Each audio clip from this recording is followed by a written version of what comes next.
누가복음 16장 19절부터 31절까지 여러분이 부자와 나사로, 거지 나사로 이렇게 알려진 구절입니다. 누가복음 16장 19절부터 31절까지 여러분 주보를 보시거나 성경책을 보시거나 둘 중에 하시면 됩니다. 네, 우리 먼저 말씀을 읽겠습니다. 한 부자가 있어 자색 옷과 고운 베옷을 입고 날마다 호화롭게 즐기더라. 그런데 나사로라 이름하는 한 거지가 헌데투성이로 그의 대문 앞에 버려진 채 그 부자의 상에서 떨어지는 것으로 배불리려 하며 심지어 개들이 와서 그 헌데를 핥더라. 이에 그 거지가 죽어 천사들에게 받들려 아브라함의 품에 들어가고 부자도 죽어 장사되매 그가 음부에서 고통 중에 눈을 들어 멀리 아브라함과 그의 품에 있는 나사로를 보고 불러 이르되 아버지 아브라함이여 나를 긍휼히 여기사 나사로를 보내어 그 손가락 끝에 물을 찍어 내 혀를 서늘하게 하소서. 내가 이 불꽃 가운데서 괴로워하나이다. 아브라함이 이르되 예 너는 살았을 때 좋은 것을 받았고 나사로는 고난을 받았으니 이것을 기억하라. 이제 그는 여기서 위로를 받고 너는 괴로움을 받느니라. 그뿐 아니라 너희와 우리 사이에 큰 구렁텅이가 놓여있어 여기서 너에게 건너가고자 하되 갈 수 없고 거기서 우리에게 건너올 수도 없게 하였느니라. 이르되 그러면 아버지여 구하노니 나사로를 내 아버지 집에 보내소서. 내 형제 다섯이 있으니 그들에게 증언하게 하여 그들로 이 고통받는 곳에 오지 않게 하소서. 아브라함이 이르되 그들에게 모세와 선지자들이 있으니 그들에게 들을지니라. 이르되 그렇지 아니하나이다. 아버지 아브라함이여 만일 죽은 자에게서 그들에게 가는 자가 있으면 회개하리이다. 이르되 모세와 선지자들에게 듣지 아니하면 비록 죽은 자 가운데서 살아나는 자가 있을지라도 권함을 받지 아니하리라 하였다 하시니라. 기도하겠습니다. 하나님 아버지, 오늘 또 말씀을 통해서 저희들에게 은혜를 나눠주시옵소서. 특별히 우리 성도님들의 마음 가운데 하나님의 은혜와 하나님의 심판과 또 미래 운명에 대해서 좀 더 알을 통해서 우리가 하나님 안에서 기뻐하고 또 화평할 수 있도록, 만족할 수 있도록, 또 감사할 수 있도록 주님 도와주시옵소서. 예수님 이름으로 기도합니다. 아멘. 네, 오늘 그 이야기는 잘 알려진 거지 나사로와 부자에 관한 이야기죠. 이 부자 엄청나게 부자입니다. 그냥 부자가 아니라 이 거지는 엄청나게 가난한 거지고 이 두 사람의 정말 너무나 대조적인 삶, 이 땅에서. 그런데 죽고 나서 보니까 나사로는 천국에 가 있고 부자는 지옥에 가 있더라. 그래서 극적인 전환이 일어나는, 대조와 아주 극적인 전환이 일어나는 그런 이야기인데, 이 비유 속에 이야기가 의미하지 않는 것이 있습니다. 첫째, 부자는 다 무조건 나쁘고 지옥에 간다, 그런 뜻은 아닙니다. 또는 가난한 사람은 다 천국에 간다, 그런 뜻도 아니에요. 또 믿음이 좋은 사람은 다 가난하다, 그렇지도 않습니다. 왜냐하면 믿음이 좋은 경건한 부자들도 있습니다. 예를 들어서 아브라함, 다윗 왕, 솔로몬, 신약시대 리디아라는 여자, 이 자색 옷을 이렇게 비즈니스를 해가지고 굉장히 부자였죠. 그렇지만 이들은 경건한 믿음 생활을 했었고, 이들은 하나님을 위해 살았었고, 그리고 이들은 그들의 마음 가운데 사람들을 불쌍히 여기는 그런 마음이 있었다. 그래서 이 비유가 부자는 무조건 나쁘고 가난한 사람들은 무조건 좋은 데 간다, 그런 것은 아니다. 하지만 이 비유가 의미하는 것은 이것은 있습니다. 부자가 천국 가는 것은 굉장히 어렵다. 여러분, 예수님께서 복음서에서 말씀하셨죠. 너희들에게 말하노니 부자가, 여러분 그 마태복음 19장에 보시면 부자는 천국에 들어가기가 어렵다. 부자는 천국에 들어가기가 얼마나 어렵냐면 낙타가 바늘구멍으로 들어가는 것만큼 어렵다. 여러분, 낙타가 바늘구멍으로 들어갈 수가 있습니까? 그만큼 부자가 천국 가는 것이 어렵다는 것이죠. 왜냐하면 확률적으로 볼 때 예를 들어서 가난한 사람이 100명 중에 10명 정도가 천국 갈 수 있으면 부자는 100명 중에 1명도 천국 가기가 어렵다. 왜 그러냐? 살펴보겠습니다. 자, 오늘 등장인물이 나오죠. 3명의 등장인물. 부자, 이름이 안 나와 있습니다. 부자와 가난한 나사로, 그리고 아브라함이 나오고, 그리고 또 개가 등장해요. 개가. 자, 오늘 19절에 보시면 한 부자가 있어 자색 옷과 고운 베옷을 입고 날마다 호화롭게 즐기더라. 이 부자가 있는데 이 부자가 얼마나 부자인지 또 어떻게 삶을 살았는지를 이 1절이 표현하고 있는 거예요. 자색 옷과 고운 베옷을 입고 날마다 즐겼다. 날마다. 여러분, 이 당시의 상황을 알아야 되죠. 요즘에 자색 옷이라는 것은 진홍색 옷 또는 퍼플 컬러, 그런 뭐 염색된 옷을 입었다 해가지고 되게 부자라고 생각은 안 들겠지만 이 당시에 상황을 알아야 됩니다. 시대 상황을. 이 당시에 대부분의 사람들은 옷이 하나나 둘 있으면 좀 형편이 좋은 거였어요. 대부분 사람이 옷이 하나 있었는데 옷 색깔이 없었죠. 그냥 짜여진 그대로, 그냥 무색, 흰색 그대로 입고 다녔는데 염색이 된 옷을 입고 다닌다는 것은 오늘날 명품을 입은 거하고는 비교가 안 될 만큼 희귀한 거였어요. 특별히 자색으로 이 염색이 된다는 것은 이 자색을 어떻게 만들었냐면 그 당시에 자색 옷감을 만드는 방법이 있어요. 이 지중해에서 나오는 조개나 이 바다 달팽이 같은 것을 채취해가지고 거기서 나오는 이 액, 염료를 가지고 옷감에 물을 들여서 자색 옷을 만드는데 이 자색 옷의 특징이 색이 변하지 않고 그리고 지날수록 색이 밝아져요. 그래서 굉장히 고가였습니다. 이 만드는 과정이 굉장히 힘들고 고가였기 때문에 그 당시에 이 자색 허리띠만 하고 있어도 굉장히 부자예요. 그러니까 그냥 옷에다가 자색 허리띠만 해도 부자인데 전체가 자색이다. 이것은 왕족이나 귀족 중에서 엄청난 부자이고 엄청난 귀족이다. 그래서 이 부자는 그냥 부자가 아니라 영어로 filthy rich하다고 그러죠. 정말 지독히 부자예요. 정말 지독히 부자고 그리고 여기 보니까 이 고운 베옷을 입었다. 무슨 말이냐? fine linen이라고 그러죠. 린넨으로 만든 거죠. 고운 베옷은 이 당시 이집트에서 나는 이 최고가의 목화로 만든 옷이기 때문에 굉장히 부드럽고 무게감이 없는 그런 속옷이다. 여러분 이 당시에 대부분의 사람들은 속옷을 안 입었습니다. 속옷은 부자들이나 입었는데 그 중에서도 속옷 중에서도 이 이집트에서 나오는 목화로 만든 이 고운 이 베옷 이것이 최상품이죠. 그러므로 이 부자는 엄청나게 부자예요. 그래서 이 당시에는 이 옷을 보면 그 사람의 사회 경제적 지위를 알 수가 있었는데 이 사람은 엄청난 지위와 엄청난 부자이다. 오늘날로 말하면 굉장히 많은 돈을 가진 사람이다. 그런데 이 부자가 자색 옷을 입고 날마다 즐겼다. 날마다 파티를 하고 날마다 향락을 하고 날마다 휴가를 갔다. 일반 사람들은 정해진 날이 있죠. 특별한 날, 파티할 수 있는 특별한 날. 옛날에는 그것이 굉장히 희박했죠. 1년에 한두 번 될까 말까 하는데 이 사람은 날마다 즐겼다. 날마다. 그만큼 소위 말해서 돈을 써도 더 생기는 사람. 돈을 아무리 써도 줄어들지 않는 사람. 굉장히 부자가 있었다. 근데 이 부자 집 앞에 너무나 대조적으로 나사로라는 거지가 살고 있었습니다. 근데 어느 정도 거지냐면 20절에 보실까요? 나사로라 이름하는 한 거지가 헌데투성이로 그의 대문 앞에 버려진 채 나사로라는 이름의 한 거지가 헌데투성이다. 헌데라는 것은 몸에 종기와 고름이 있는데 투성이다. 영어로 덮였다. 그러니까 몸에 종기와 고름으로 덮였어요. 그 대문 앞에 버려진 채 살고 있었어요. 자기가 살고 싶어서 산 것이 아니라 그 대문 앞에 살 수밖에 없는 사연이 있었다. 뭐 장애인이든지 하여튼 뭐 특별한 이유 때문에 그 대문 앞에서 움직이지 못하고 살 수밖에 없는 그러한 운명이다. 게을러서가 아닙니다. 이 부자는. 지금 나사로는 게을러서 가난한 게 아니라 그럴 수밖에 없는 상황이에요. 그래서 살고 있는데 21절 보니까 어떻게 살아가냐면 그 부자의 상에서 떨어지는 것으로 배불리려 하네. 배 불리려 한다는 것은 배가 불렀다는 것이 아니라 배 부르고 싶었지만 배 부를 수 없었다는 것이죠. 부자의 상에서 떨어지는 걸로 배 부르려고 할 때, 자, 이 떨어진다는 게 뭔가? 이 부자가 던져줬는가, 빵을 먹으라고 던져줬는가, 그게 아니고 옛날에 이 부자들은 밥을 먹을 때 손을 씻어야 되잖아요.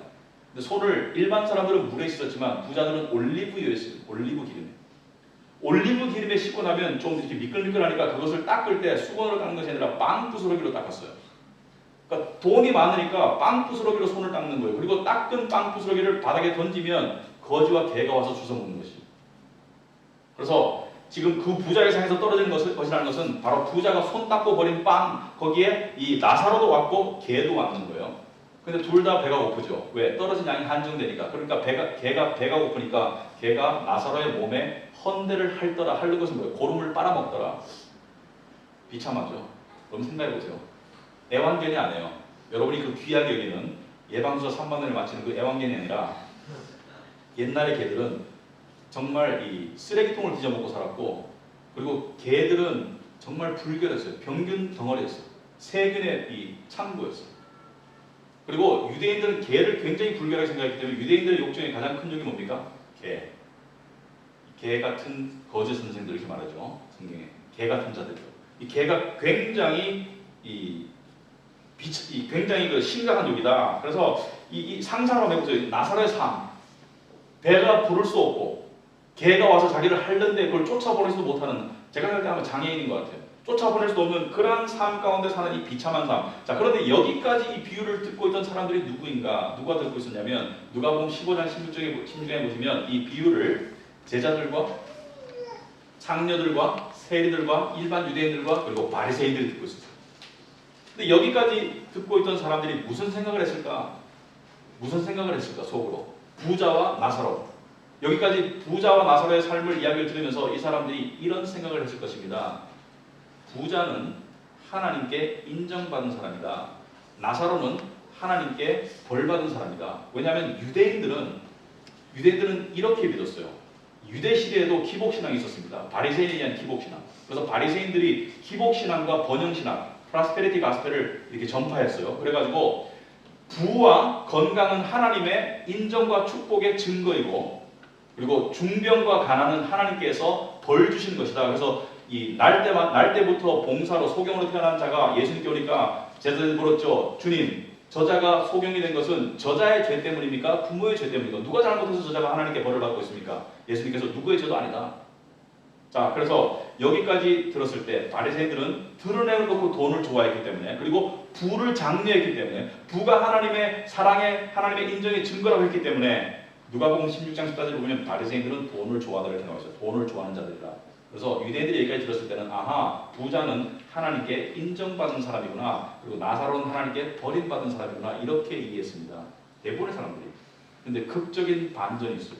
비유 속에는 항상 예수님이 반전의 드라마가 있어요. 어떻게 반전이 있어요? 20절 보니까 사람들이 깜짝 놀라는 반전이 있죠. 이에 그 거지가 죽어 천사들에게 받들려 아브라함의 품에 들어가고 부자도 죽어 장사되매. 자, 먼저 이 부자는 죽고 난 다음에 장례식이 있었어요.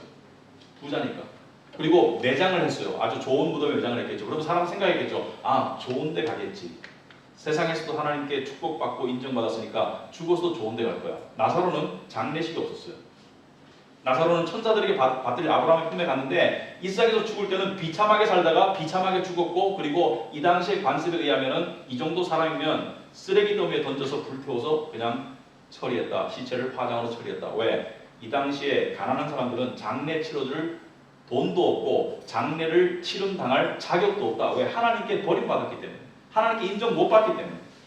그래서 남아있던 사람들은 모두가 부자는 좋은 데 갔고 나사로는 안 좋은 데로 갔다. 이렇게 생각할 텐데 20절에 뭐라고 되어 있습니까? 거지는 죽어서 천사들에게 에스코트 받아서 아브라함의 품에 들어간다. 아브라함은 누구입니까? 유대인들이 존경하는 믿음의 조상, 자기 민족의 조상 아브라함의 품에 안긴다. 엄청난 인정과 축복이죠. 그런데 부자는 어떻게 돼요? 23절 보니까 그가 음부는 뭡니까? 지옥. 음부에서 고통 중에 눈을 들어. 지금 완전히 바뀐 거예요.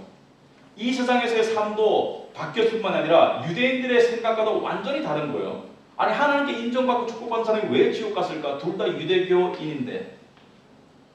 한 사람은 하나님을 안 믿었던 것이 아니라 둘 다 유대교 회당에서 예배를 드렸던 사람들이고 둘 다 이스라엘 백성인데 왜 부자는 지옥 가고 나사로는 천국 갔을까? 굉장히 궁금했겠죠. 굉장히 궁금했습니다. 그렇다면 부나 성공이 하나님의 인정과 관계가 없단 말인가? 왜 무슨 데 있었길래 나사로는 천국 갔는가? 24절 보니까 이 부자가 불러 이르되 아버지 아브라함이요. 보세요. 아버지 father 아브라함. 아버지 아브라함이요. 이 부자도 아브라함의 자손이라고 자기가 믿었어요. 유대인들은 다 자기들이 하나님의 백성이라고 믿었고 아브라함의 자손이라고 믿었고 자기들의 믿음을 가지고 있다고 생각했기 때문에 다 종교인이었어요. 다 하나님을 겉으로는 믿었어요. 그런데 아버지 하나님이요, 나를 긍휼히 여겨달라고, 나사로를 보내달라고 이렇게 이야기하고 있습니다. 이 부자는 그러면 왜 천국에 가지 못했는가? 그 이유가 이제 하나하나씩 드러나기 시작합니다. 여기 보니까 나사로를 보내어 그 손가락 끝에 물을 찍어서 나한테 와서 내 혀를 서늘하게 해달라. 무슨 말이냐면 내가 이 불꽃 가운데 뜨겁고 갈증이 나니까 나사로를 좀 보내달라고, 나사로에게 물 좀 찍어서 보내서 내 갈증을 좀 해소해달라, 이렇게 말하고 있는 것이죠. 자, 근데 이 부자가 지금 여전히 나사로를 보내달라고 해요. 이 부자는 여전히 자기가 부자인 줄 알아요. 지옥 가서. 부자는 여전히 나사로를 부릴 수 있는 종으로 생각하고 나사로를 심부름꾼처럼 보내라고 하는 것이죠. 그런데 여기에 보면 여전히 부자의 이름이 안 나오죠. 끝까지 이름이 안 나옵니다. 나사로는 처음부터 이름이 나와요. 가난했지만 그의 이름은 나사로이다. 엄청나게 부자였지만 그의 이름은 나오지 않습니다. 무엇을 뜻합니까? 여러분, 이름은 무엇을 뜻합니까? 그 존재, 그 정체성, 그리고 그 존재의 존재감, 그리고 성경책에서는 생명책의 이름이 기록되었더라. 이름을 의도적으로 안 밝히는 것입니다. 나사로는 하나님의 생명책에 기록된 자이지만 이 부자는 엄청나게 부자였음에도 불구하고 하나님 앞에 존재감이 없는, 믿음 안에서 정체성이 없는, 그리고 생명책에 기록이 되지 못한 자가 이 부자이다. 그래서 이름을 의도적으로 이야기하지 않는 것입니다. 자, 여기 보니까 지옥에 관한 첫 번째 사실을 알 수가 있다. 분명한 사실을. 지옥에 간 사람도 천국의 존재를 깨닫게 된다. 지옥에 간 사람도 천국이 있다는 것을 지옥에 가서 깨닫게 된다는 것이죠. 물론 이 비유 속에 이 아브라함과 이 부자 사이의 대화, 천국과 지옥에 간 사람 사이의 대화가 실제로 있을 수는 없을 거예요. 이것은 비유적인 이야기죠. 자, 근데 여기 보면 이 사람이 아버지 아브라함이 나를 긍휼히 여겨달라고 그래요. 긍휼히 여겨달라. 아이러니하죠? 자기는 긍휼을 베푼 적이 없습니다. 자기는 그렇게 부자이면서도 자기 집 앞에서 이 굶주려 있는 이 불쌍한 나사로에게 긍휼을 베푼 적도 없고, 그리고 이 나사로의 몸을 보면 정말 병들어가지고 고름과 종기가 나가지고 힘들어 죽겠는데 욥처럼 그것을 치료해 준 적도 없고 따뜻한 방에 재워준 적도 없습니다. 자기는 긍휼을 베풀지 않았으면서 긍휼을 베풀어 달래요. 이 사람이 믿음이 없다는 증거가 여기 나와 있는 것입니다. 종교 생활에 됐을지 모르지만 정말 믿음은 없었다. 왜? 하나님의 은혜와 긍휼하심을 정말 입었으면 자기의 삶이 긍휼을 베푸는 쪽으로 나아갔을 텐데, 이웃을 사랑할 수 있었을 텐데, 그렇지 않았다는 것은 이 사람에게 믿음이 없었다는 얘기죠. 여러분, 야고보서 2장 13절에 보면 이런 말씀이 있어요. 긍휼을 행하지 아니하는 자에게는 긍휼 없는 심판이 있습니다. 이 땅에서 긍휼을 행하지 않는다는 것은 참 믿음이 없었고 마지막 심판 때 긍휼을 기대하지 말아라. 이 땅에서 긍휼을 베풀지 않았으면서 마지막 심판 때 긍휼이 주어질 거라고 기대하지 말아라.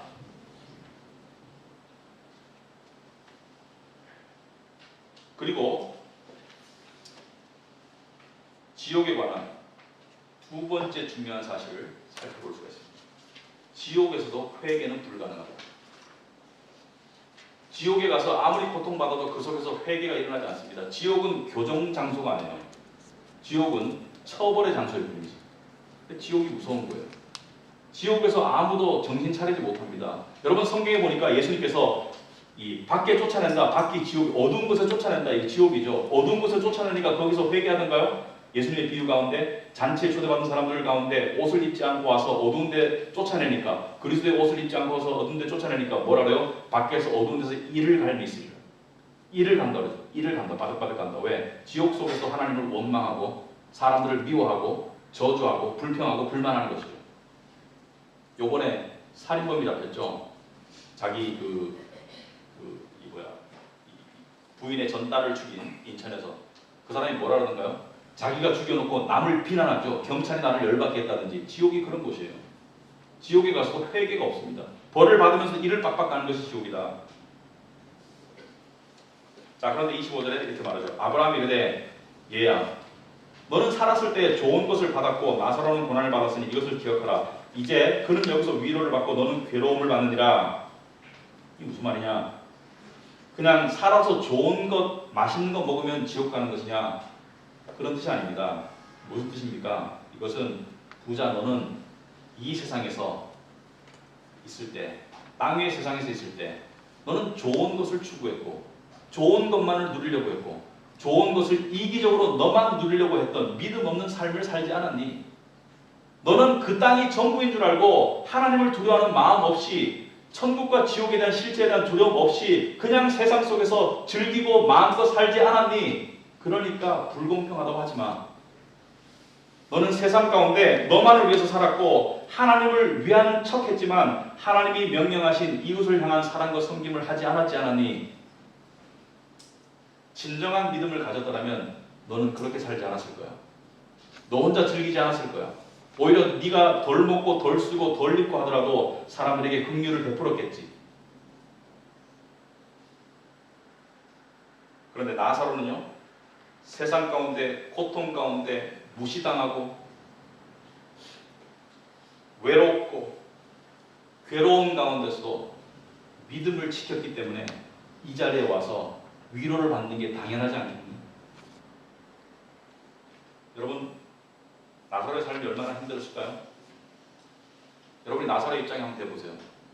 다 같은 인간인데, 다 같은 사람인데, 다 같은 유대인인데, 한 사람은 안에서 음식 냄새가 나겠죠. 자기 배고픈데. 여러분, 대문 앞에 있으니까 음식 냄새도 날 거고, 이 안에서 향락을 즐기는 음악 소리도 들리고 웃음소리도 날 거예요. 가족들이 즐거워하면서, 친구들이 모여서 즐거워하면서 그들끼리 노는 그들끼리의 파티의 소리와 음식 냄새가 났을 것입니다. 그런데 어떤 생각이 들었을까요? 다 같은 사람인데 저 사람은 먹어도 또 먹고 나는 굶고 저 사람은 고기를 먹고 나는 기껏해야 빵을 먹고 저 사람은 편안하게 쉴 수 있고 저 사람은 조금만 아프면 주치의가 달려오는데 나는 개가 와가지고 내 고름을 핥아먹어도 어떻게 할 도리가 없구나. 때로는 하나님이 원망스러워지지 않았을까요?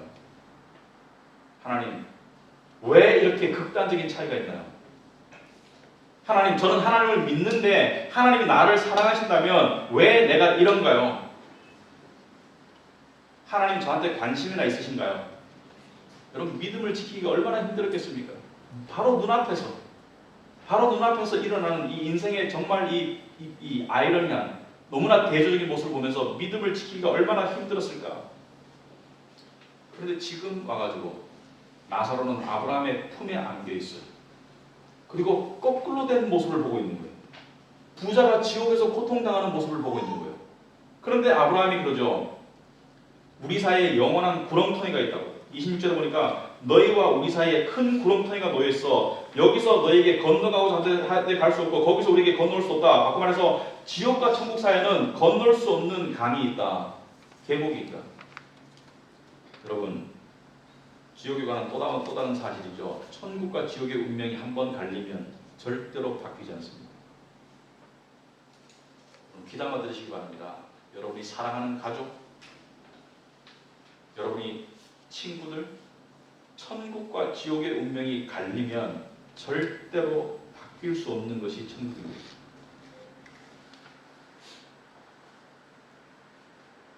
이 천국과 지옥의 왕래가 불가능하다는 것을 이제 깨달은 부자가 또 다른 제안을 합니다. 27절에 이르되 그렇다면 좋습니다. 나는 여기서 인정할게요. 그렇다면 아버지여, 누구? 아브라함, 구하노니 나사로를 내 아버지 집에 보내소서. 왜? 내 형제 5명 있는데 걔들도 정신 못 차리고 향락을 누리고 하나님을 믿는다고 회당에 가지만 하나님 믿는 진짜 믿음이 없는 회개하는 마음이 없는 상태에서 나처럼 똑같이 살고 있으니까 지옥에 올 것이 뻔하니까 가서 그들에게 증언하여 그들로 이 고통받는 곳에 오지 않게 하소서. 여기서 부자가 시인하고 있죠. 자기의 믿음이 가짜 믿음이라는 것을. 자기가 세상 살 때 하나님을 경외하고 믿는 믿음이 없었다는 것을 나처럼 똑같이 살고 있는 그 5 형제도 나중에 죽어서 지옥 올 것이 뻔하니까 가서 그들에게 여기 오지 말라고. 어떻게 보면 사랑인 것 같죠. 그러나 예수님께서 이렇게 말씀하셨습니다. 마태복음 7장 11절에 너희가 악한 자라도 좋은 것으로 자식에게 줄 줄 알거든. 자기 가족을 챙기는 것은 악한 자도 할 수 있다는 거예요. 물론 가족을 챙기지 말라는 게 아닙니다. 가족을 사랑해야 되죠. 그러나 정말 하나님의 은혜를 입은 사람은, 정말 믿음을 가진 사람은, 정말 긍휼하심을 입은 사람은 가족을 넘어서서 사랑할 줄 알아야 됩니다. 자기 가족만 챙기는 것은 안 믿는 사람도 하잖아요. 제 새끼 이뻐하는 것은 뭐 예수 안 믿어도 다 하는 거 아닙니까?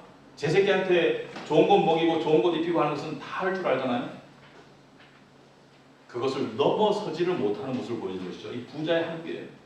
죽어서도 지옥 가서도 나사로를 보내서 내 형제들뿐만이 아니라 내 동네 사람들, 다른 믿지 않는 자들에게 그것을 알려달라고 하지 않고 내 형제들에게만, 내 형제만 챙겨주세요. 그때 아브라함이 이렇게 말합니다. 29절에 아브라함이 이르되 그들에게 모세와 선지자들이 있으니 그들에게 들을지니라. 무슨 말이냐면 여러분 모세와 선지자라는 것은 성경을 상징하는 말입니다. 모세는 무엇을 상징합니까? 모세의 오경, 창세기부터 신명기까지, 창세기, 출애굽기, 레위기, 민수기, 신명기, 구약의 제일 처음에 나오는 5권의 성경을 모세의 오경이라고 합니다. 모세의 오경. 이것이 성경을 대표하는 성경이죠.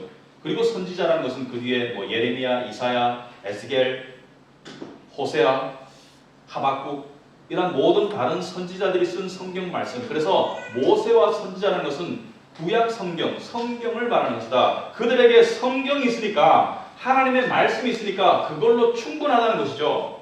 말씀을 통해서 구원을 얻을 수 있는 길이 충분하다는 것이죠. 나사로 보낼 필요가 없다는 것이죠. 그러니까 부자가 이렇게 말하죠. 말씀만 가지고 안 됩니다. 말씀만 가지고. 죽은 자가 살아 돌아오는 기적이 있으면 믿을 수 있을 거라고 30절 이렇게 말하죠. 이르되 그렇지 아니하나이다. 얼마나 교만해요. 아브라함이 말씀으로 충분하다고 아브라함이 이야기하는데 자기가 반대하는 것이죠. 반박하면서 그렇지 않습니다. 아버지 아브라함이여, 만일 죽은 자에게서 그들에게 가는 자가 있으면 회개하리다. 죽은 사람이 살아나서 가면 회개할 것인데, 자기 생각이 옳다는 것이죠. 성경의 충분성을 믿지 못하는 것이죠. 여러분, 기적은 믿음을 가지는데 양념처럼 도움을 줄 수 있지만 성경을 통해서 믿지 않는 사람은 기적이 주어져도 안 믿습니다. 성경을 통해서 믿을 수 있는 사람은 기적이 없어도 믿을 수가 있습니다. 왜? 성경 말씀 자체가 기적이니까. 말씀의 충분성, 말씀의 온전성을 이야기하는 것이다. 말씀으로 충분하다. 그래서 우리가 말씀 가운데 뿌리 박으려고 하는 것입니다. 그러니까 아브라함이 쐐기를 박아요. 31절에 이르되 모세와 선지자들에게 듣지 아니하면, 성경 말씀을 가지고 믿을 수 없다면 비록 죽은 자 가운데서 살아나는 자가 있을지라도 권함을 받지 아니하리라 하였다 하시니라. 죽은 자 가운데서 살아날지라도 성경 말씀 가지고 안 믿는 사람은 믿을 수 없고 안 믿을 것이라는 것을 이야기하는 것이죠. 말씀이 기적보다 더 위에 있다는 것이죠. 말씀이. 공교롭게도 복음서에 보면 동명이인, 같은 이름이지만 다른 인물의 나사로라는 사람이 요한복음 11장에서 죽은 지 4일 만에 예수님께서 내가 부활이요 생명이니 나에게 나오는 자는 죽어도 죽지 않을 것이다. 나사로야 살아서 나와라. 나사로가 살아서 걸어 나왔어요. 그러니까 사람들이 믿던가요? 믿던 사람들은 더 믿었습니다. 그런데 안 믿던 바리새인들과 종교지도자들은 어떻게 했습니까? 그때부터 예수를 죽이려고 모의하더라. 예수를 죽이려고 모의하더라. 죽은 사람이 살아나도 안 믿는다는 거예요. 자기의 기득권이 없어질까봐, 예수라는 사람이 유명해져서 자기 바리새인들의 기득권이 빼앗길까봐 안 믿었다는 것이죠. 죽은 사람이 살아나도 안 믿는다. 여러분, 십자가의 복음이 무엇을 말합니까? 죽은 사람이 살아났지 않아요? 나사로는 살아났다가 또 죽었어요. 그렇지만 예수님은 영원히 부활하셨잖아요. 여러분, 예수님이 죽기 전에 이런 소문이 있었어요. 죽었다가 다시 살아날지 모른다. 그래가지고 이 유대교 종교 지도자들이 어떻게 했습니까? 예수를 십자가에 처형하고 난 다음에 이 본디오 빌라도 로마에 가가지고 뭐라 했습니까? 병사들을 좀 보내가지고 무덤을 좀 지켜달라고. 왜? 혹시 살아났다고 소송 퍼뜨릴까봐. 그래가지고 돌을 맞고 난다. 돌로 맞고 그 다음에 병사들이 지켰는데 예수님께서 돌을 굴리시고 그 다음에 무덤에서 부활하셨어요. 그러니까 병사들이 혼비백산해가지고 보니까 무덤이 빈 거야. 돌도 굴러져 있고 굴린 사람이 없는데, 굴릴 수가 없는데. 그래가지고 가가지고 무덤이 비게 되었다니까 종교지도자들이 뭐라 그러니까 돈을 주면서 제자들이 예수의 시체를 훔쳐갔다고 거짓 소문을 퍼뜨린다고 얘기했죠. 죽은 자가 살아나도 안 믿을 사람은 안 믿습니다. 그렇다면 결론적으로 이 비유를 통해서 예수님 우리에게 무엇을 말씀하신 것입니까? 이 비유를 통해서 무엇을 말씀하신 것입니까? 먼저 바리새인들과 오늘날의 교회 안에 있는 거짓 선생들과 그리고 그들의 가르침에 속아서 사는 사람들에게 무엇을 말하는 것인가? 이것을 말하고 있습니다. 이 세상의 부와 건강과 하나님의 인정과 축복과는 상관관계가 없습니다. 믿음이 좋은 사람이 부자일 수도 있고 가난할 수도 있고, 믿음이 없는 사람이 부자일 수도 가난할 수도 있고, 그래서 부가 주어졌다 해가지고 마치 하나님의 인정이 더 주어진 것처럼 착각하지 마시라는 것입니다.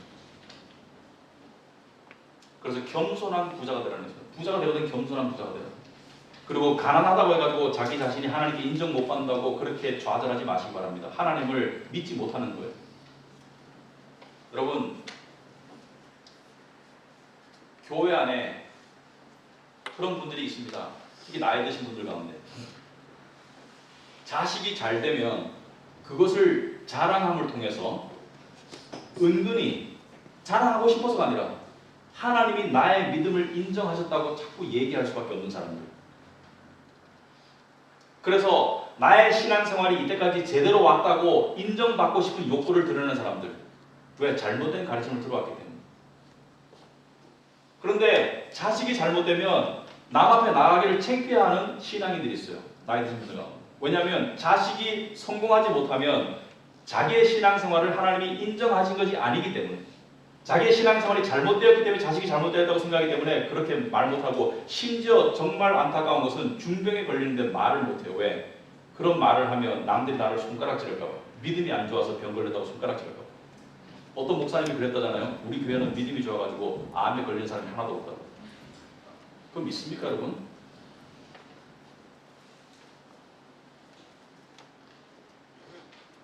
여러분, 만약에 나사로의 부모와 이 부자의 부모가 회당에서 만났다고 생각해보세요.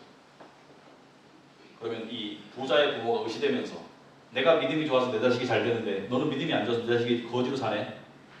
이 마지막 실체를 안다면 경악할 것입니다. 경악할 것입니다. 그렇지 않다는 거예요. 그렇지 않습니다. 그러니까 내 삶의 잘되고 못됨을 따라가지고 하나님의 사랑의 척도, 하나님의 사랑의 정도를 측량하려고 하지 마세요. 두 번째로, 믿는 자들에게 주시는 메시지는 무엇인가? 여러분, 예수님 당시에 믿는 자들은 거의 대부분이 가난한 사람들이었죠. 소외된 사람들, 경제적 약자들.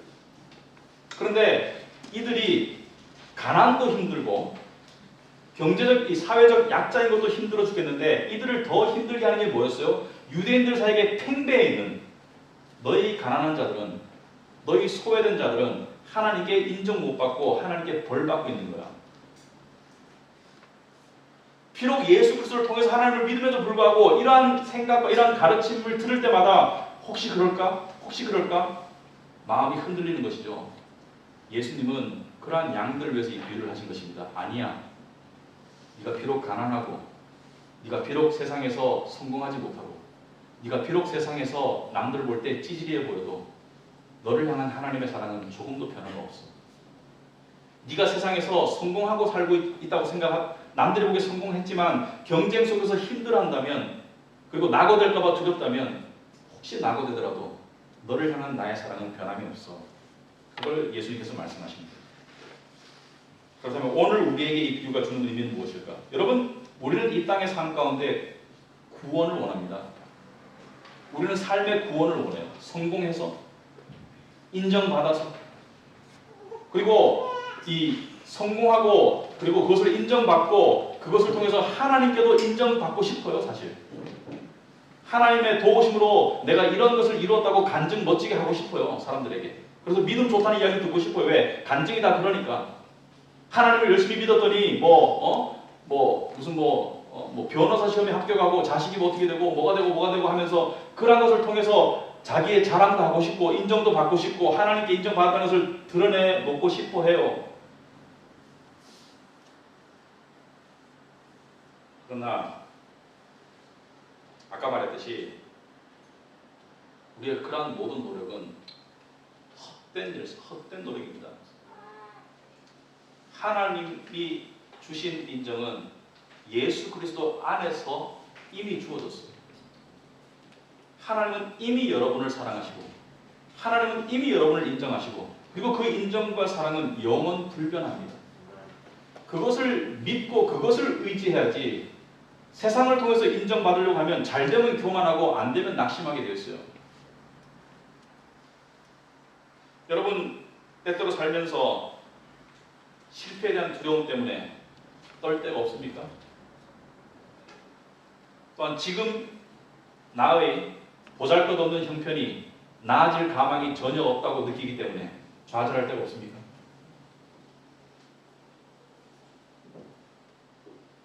때로는 자신이 무능하다고, 무가치하다고 느낄 때가 없습니까?